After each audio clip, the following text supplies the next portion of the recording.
Singkat akal. Tupai comel dan burung hantu Bayu adalah sahabat baik. Mereka suka mencari makanan di hutan. Hari itu, mereka terjumpa sebiji durian yang besar dan harum, tergantung tinggi di atas dahan.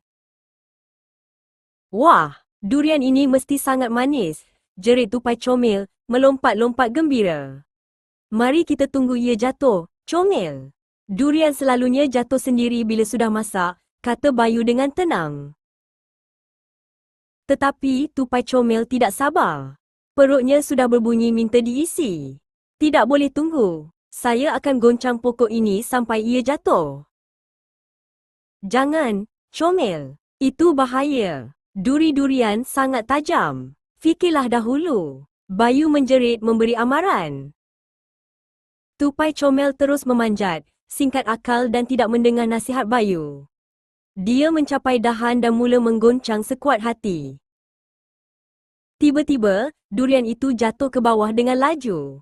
Tupai comel terkejut dan tidak sempat mengelak. Buah durian itu mendarat tepat di atas kepala tupai comel. Dia mengaduh kesakitan. Bayu terbang turun dengan pantas. Tidakkah saya sudah beritahu kamu, comel? Keputusan terburu-buru adalah keputusan yang singkat akal. Tupai comel mengangguk. Ya, Bayu. Lain kali saya akan berfikir dulu sebelum bertindak. Saya tak mahu jadi singkat akal lagi.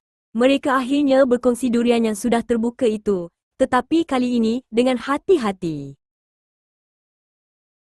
Singkat akal, tidak bijak. Contoh ayat, kita janganlah singkat akal apabila membuat sesuatu keputusan atau tindakan.